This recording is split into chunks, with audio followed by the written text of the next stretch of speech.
সহজ নয়। জীবনের পথে অনেক বাধা, অনেক চ্যালেঞ্জ থাকে। কখনো কখনো মনে হয় আর পারবো না, হাল ছেড়ে দেব। কিন্তু সেসব সময় তোমার সবচেয়ে শক্তিশালী হওয়ার সুযোগ আসে। একবার এক লোক পাহাড়ে উঠতে চেয়েছিল। সবাই বলেছিল তুমি পারবে না, কিন্তু সে থামেনি। ধীরে ধীরে এক একটা পাথর পেরিয়ে এক একটা ধাপ অতিক্রম করে সে উঠতে থাকলো।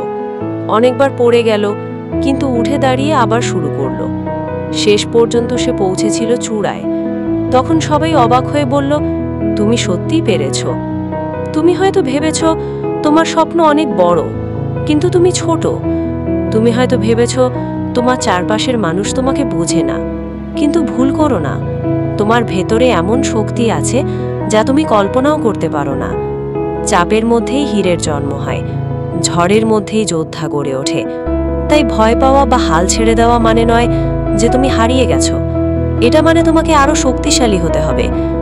অনেক মানুষ সাফল্যের কাছাকাছি গিয়ে ফিরে আসে, কারণ তারা ঠিক শেষ মুহূর্তে হাল ছেড়ে দেয়। কিন্তু যদি তুমি এক ধাপ আর এগিয়ে যাও, একবার আর চেষ্টা করো, সাফল্য তোমার হাতেই ধরা দেবে।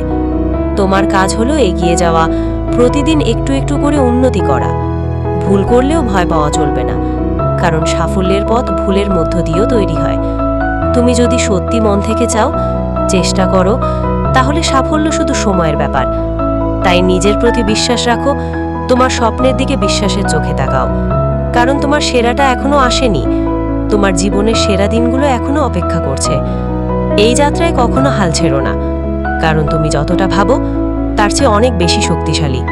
তুমি পারবে, এই বিশ্বাসটাই তোমার প্রথম সাফল্য। ধন্যবাদ।